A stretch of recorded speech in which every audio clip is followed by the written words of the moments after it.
Welcome to This Week in Hastings Headline History, where we take a look back at what was making news in Hastings, Florida, over a century ago.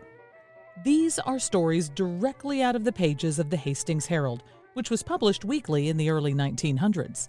So sit back and enjoy as I share with you a few of the stories from the October 24th, 1919 edition. Prominent Hastings men interested in oil wells. There is much interest in this locality concerning oil developments in West Florida, as some of the prominent men of Hastings are deeply involved in an oil project in that part of the state. Doing business under the name of the Home Oil Company, these men have leased over 12,000 acres in that section of the country and are now actively engaged in prospecting on their holdings. Another company has started to drill near Clarksville, about 5 miles below Blunston in Calhoun County. And the driller, who has had experience in oil well drilling in Texas, states that indications point to the finding of oil much nearer the surface than is found in Texas, as a certain kind of sand peculiar to oil land has been discovered at about 130 feet, which does not show up in Texas fields until a depth of 250 feet is reached. This work is going upon land immediately adjacent to the property leased by the Hastings Company. These reports have stimulated the lease business in that section, and every parcel of land in the near vicinity of the oil developments that is available is being leased out by outside interests. All of these developments in oil prospecting are of intense interest to the citizens of Hastings who are involved in the project in that part of the state, and it will doubtless not be long until the Home Oil Company will be in a position to tell whether their efforts may bear fruit or not. Census takers in St. Johns County are urgently needed. Persons who wish to fill the places of census enumerators in this town and in the rural districts of St. Johns County must write at once to J.J. Emery, supervisor of the census, Federal Building, Jacksonville, Florida, and procure blank applications and full information as to this employment. There is good opportunity for earning in the important public service. The work of taking the census will be done during January, but the applications are being taken immediately. Intelligent women as well as men are eligible for this service. To such men and women, the taking of the U.S. Census will be a real patriotic service, apart from the compensation earned. The latter, according to the statement of the director of the census, is estimated to amount to an average of $100 for the entire force of 80,000 enumerators. The Navy to release 3 million pounds of sugar to the public. Advised that the Navy Department has in reserve 9 million pounds of sugar, Secretary Daniels announced he will release 1/3 of the stock, or 3 million pounds, to the public to be used to relieve the situation resulting from a nationwide shortage of the commodity. The present supply of the Navy, Secretary Daniels says, is sufficient for 6 months, as only a 3-month surplus usually has been kept on hand. Mr. Daniels indicates it would be unjust to retain more than that amount now, when the entire country is experiencing a shortage. Bridge across Smith Creek reopens traffic on Dixie Highway. This newspaper is in receipt of an interesting letter from the Honorable Chris Codrington, publisher of the DeLand Daily News and a member of the Board of County Commissioners in Volusia County, in which official information is given that the Smith Creek Bridge across the East Coast Canal just below the Knox and Beatty Grove has been restored and rebuilt and is now being used for traffic, thus relieving the very unpleasant situation created by the collapse of this bridge several weeks ago and the necessary resort to an uncompleted detour.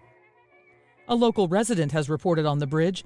Mr. M.A. Pelliser passed over the bridge Sunday while motoring to Ormond, and he says it is a strong iron structure. He also reports work moving satisfactorily on the road to Daytona. Bogged all night. Frank Parker and Thomas Passetti have demonstrated that a motorist may be happy while his car is bogged to the running board. They motored to Okeechobee, leaving here on Saturday morning. But between Sebring and the town of Okeechobee, they ran into a pond on the road, and the mud herein was so deep the car began to settle. And as it was dark, there was but little chance of working to advantage. So, making the best of the situation, they made themselves as comfortable as the conditions permitted, and their snores soon mingled with the noises of the wild. Dawn discovered them up and at work. In the despised palmetto stumps, they found material that enabled them to build foundation upon which to extricate the car. They jacked up the auto and corduroyed a road to terra firma. They completed their trip and started on the homeward journey, arriving here Sunday night, none the worse for their unusual nocturnal rest. From the editorial section, the Vacation Installment Plan. Educators who feel very keenly that our children waste a great deal of time during the long summer vacations are putting forth a new plan that probably will not meet with very much joy generally, certainly not here in the South. The proposal is to divide the school year into 4 terms of 12 weeks each, with a week's vacation at the end of each term. 9 months is earnestly desired in most communities of Florida as a school term, and 10 is even advocated in some. But no one has gone so far in this section of the country as to suggest 11 months, even though it be broken into 3-month periods with a week of respite following each. The summer vacation of 4 or 3 months, or in many northern communities of 2 months, affords time for lengthy sojourn out to the shore or into the mountains, and people are so accustomed to making their schedules of living with this thought in view that one can scarcely imagine a month's vacation enjoyed on the installment plan ever becoming popular. The first fruits of the season.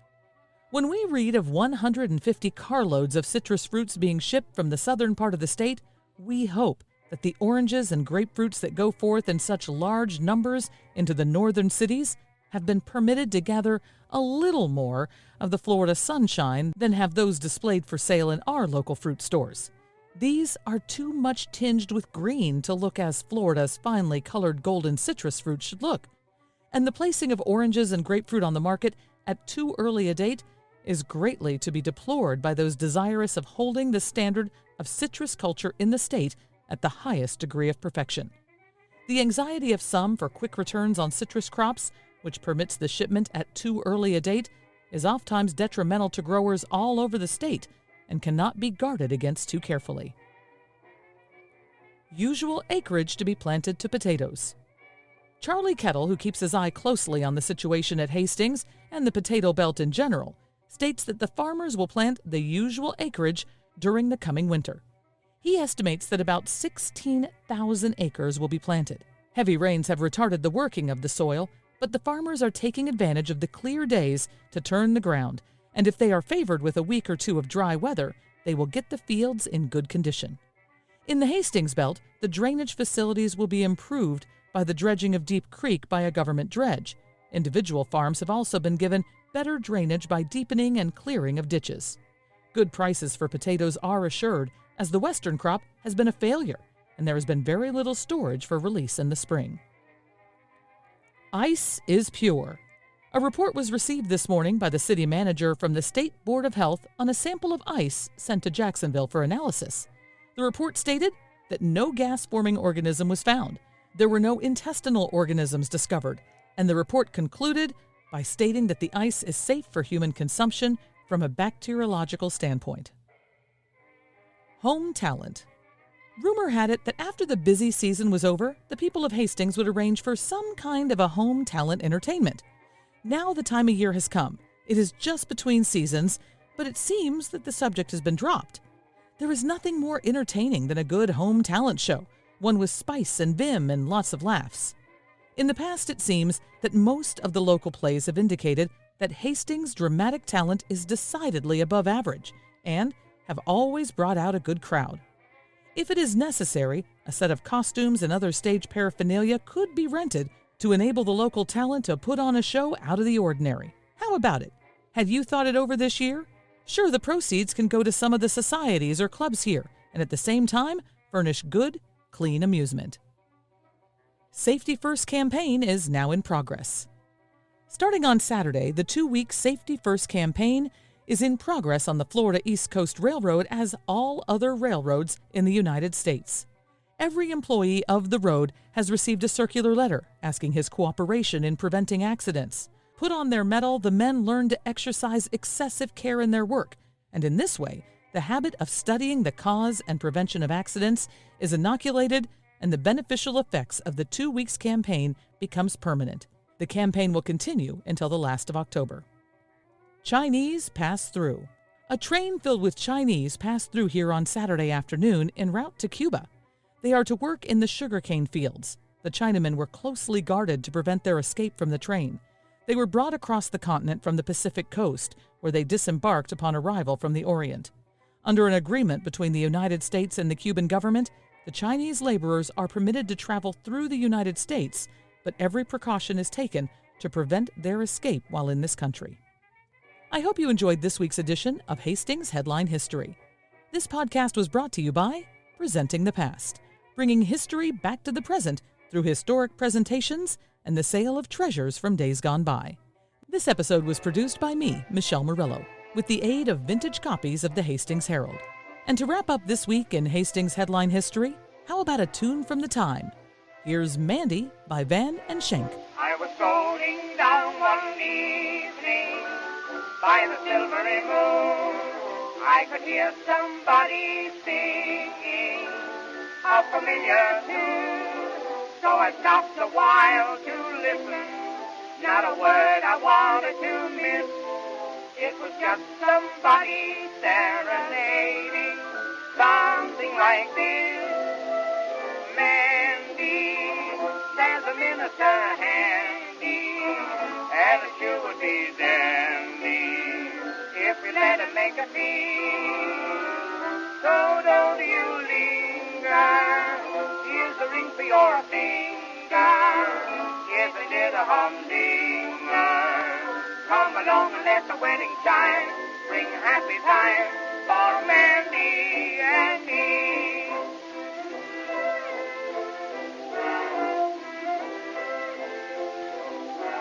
There will be some jubilation for the happy pair.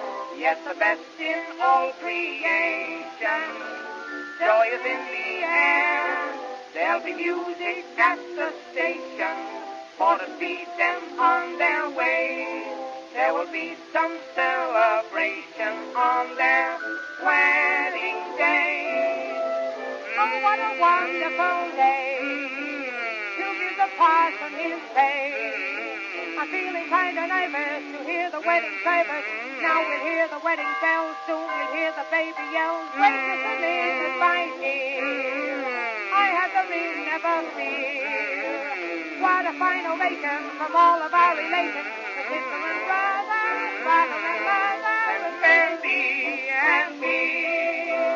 Mandy, there's a minister handy, and it sure would be dandy if we let him make a scene. So don't you linger, here's the ring for your finger, here's the near the humdinger. Come along and let the wedding chime, bring happy time for Mandy and me.